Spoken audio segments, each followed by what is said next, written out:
after game three, I say we're about halfway through the NBA Finals. It depends on if it goes 5, 6, or 7. We're just about halfway through. And after 3 games, you're either going to have it one or two ways. Either it's going to a team, or either one team is going to be up 3-0, or either one of the teams is going to be up 2-1.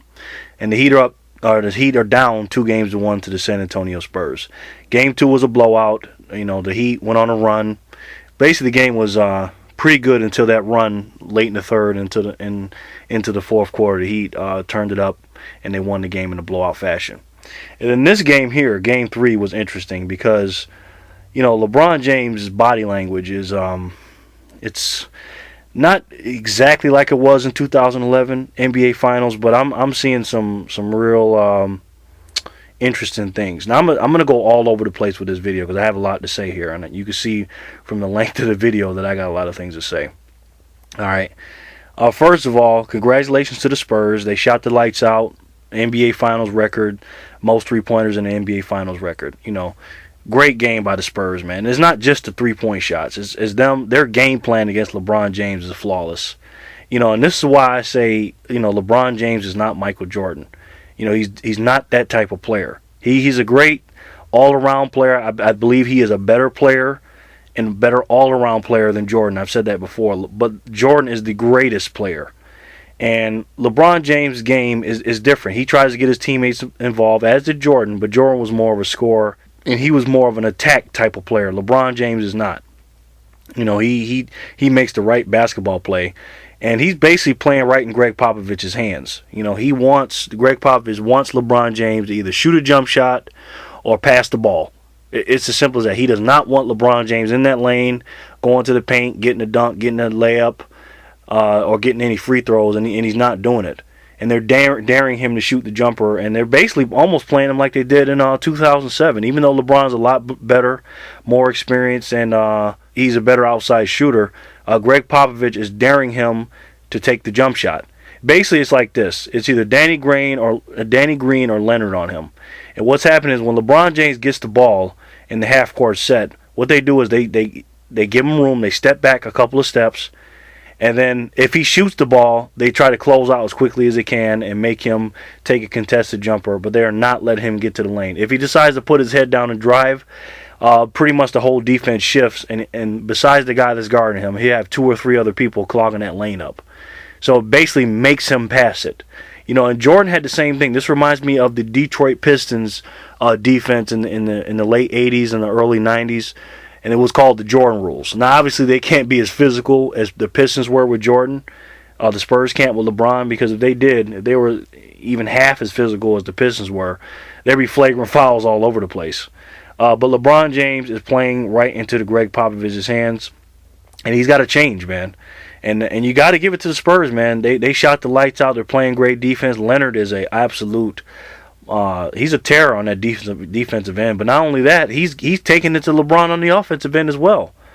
And they're basically turning LeBron James into a, I hate to say this, man, but he's almost like a decoy, almost, for the Heat. I mean, all he's doing is getting the ball, and he's either shooting a contested jumper, or he's just passing it. I mean, it's ridiculous. And I agree with Magic Johnson and all these other guys criticizing LeBron James. He is the best basketball player in the world.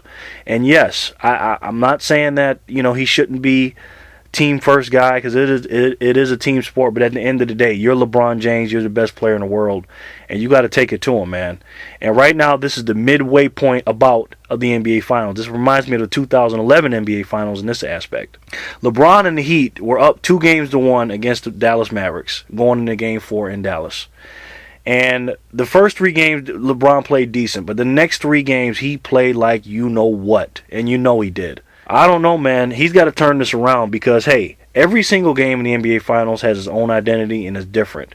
And like I said, the reason why this reminds me of the NBA Finals in 2011 is because LeBron is struggling. And LeBron, regardless of Dwayne Wade and Chris Bosh, he is going to get the blame, regardless of how good they play or not play. If they win, he's going to get the credit. If they lose, he's going to get the blame, and rightfully so. Okay? Rightfully so. But it's not fair to LeBron James, and here's why. And I've said this once, and I've said it 1,000 times. I know you guys are going to get sick of me hearing me saying this, but LeBron James went to the wrong team. And I'm going to tell you why. LeBron James is the best player in the league, and he's the best player on that team by far. But Dwayne Wade is the man on that team as far as being the leader, and you can just tell that you could tell, like, in the beginning of the game, LeBron James has to kind of step to the side of Wade a little bit, during the pregame, when they're doing this after the starting lineups. LeBron and them are circling around Wade, and he's chanting them up and things like that. Coming out of the tunnel, Wade always comes out last, and Wade gets called last in the starting lineups in Miami. He gets the best player treatment because it's his team, even though LeBron is the best player. And it's frustrating as a LeBron James fan because he's the best player not getting the best player treatment on another man's team. And I've said this before, since 2010 I've said this. And despite the fact that they won a championship, and this is their third time to the NBA Finals, if LeBron James loses this championship, it does not win, or the Heat don't win, it's all LeBron's fault. He is going to get the blame. And it's crazy because it's not his team. That's Dwayne Wade's team, and I've said that before. But LeBron James is the best player, and it's very, very frustrating to see LeBron kind of taking a step back for Wade in certain situations because he respects Wade so much. But at the end of the day, Wade is hurt, and LeBron James is a beast. I mean, he is, and he needs to take it to the San Antonio Spurs. And I know a lot of you guys are going to say, "Oh, he needs to, take what the defense is giving him." He's got to take those jump shots, whether he likes it or not, and he's got to get to the free throw line. Keep, passing the ball and all that stuff. But Wade and Bosh are not playing that well either. I know Mike Miller's basically the only one he's just basically playing like Gary Neal and Danny Green. He's just shooting the lights out. But anybody else is not playing well. Bosh is not playing well, and Wade has spurts here and there, but they're not really doing nothing. And LeBron James, I blame it on him. I do. When he wins, I'll give him the credit, and he loses, I'll give him the blame, because LeBron is scoring in spurts in the last two games. Here's why. Game 2, he kind of did a little front running thing, and he scored the points when he led the team when they went on that run. And then when they were up, he was scoring points during the run. Then in this game, he only had like 4 points in the first half again. He missed his first, he went like 2 for 12, his first 14 shots again in game 3. And then he went on like a 9 or 11-0 run in the third quarter. And I don't think he scored in the fourth quarter. He might have scored 2 points. Either he had a 9-point run or 11-point run. I forget what it was in that third quarter when he scored 9 or 11 straight. And he didn't score in the fourth or scored 2 points. I forget what it is. But he didn't do anything after that. He just went on a little run, couple layups, couple jump shots. That was it. But for the most part, Greg Popovich has a game plan, and I like it. When it comes to LeBron James, this is how you have to play LeBron in the playoffs. You have to clog the middle up, give him the jump shot, and make that man a passer. Because that's what he wants to do anyway. He's a pass-first guy. Don't let him get fast breaks. Because when you have a live ball turnover against the Heat, that's when you get hurt. Because he's definitely, to me, he's the best finisher in the league, him and Blake Griffin. But when he can start the break and finish it by himself. Hey, man, the Heat got a lot of work cut out for them. But it's still 2-1. And as of now, I am still picking the Miami Heat to win this series.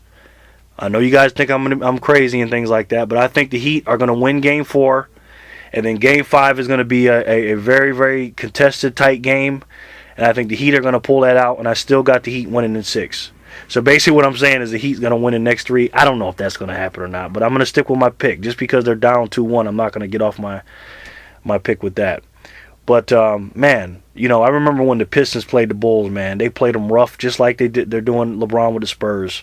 And these are the LeBron rules or the James rules or whatever, because the Greg Popovich has definitely got the blueprint to not stop LeBron, but definitely contain him, because you can't stop him.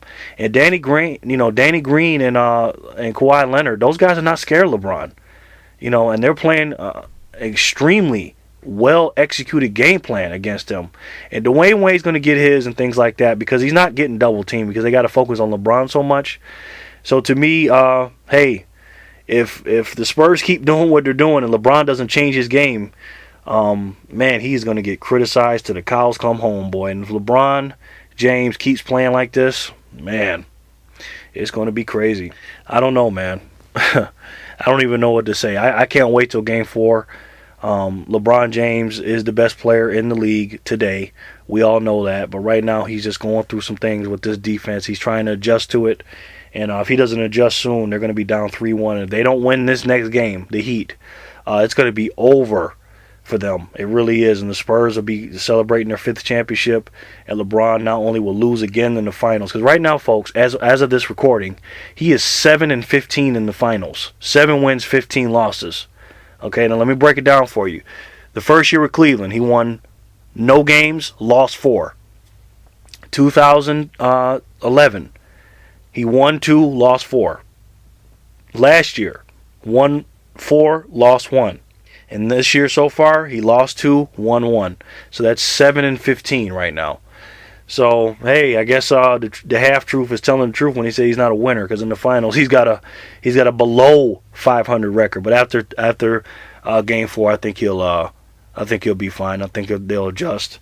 And it is a team game, and everybody else has got to step up. But it all ends and starts with number 6 for the Heat, LeBron James.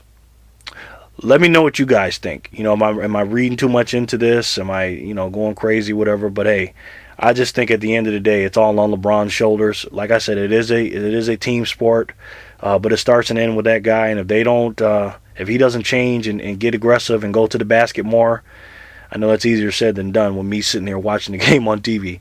If he doesn't get it done and get to the paint and get to the free throw line and get people easier shots than what he's getting, it's going to be over for the Heat. So let me know what you guys think. Leave your comments in the comment section, whether you disagree with me or not. All right? Thanks, guys.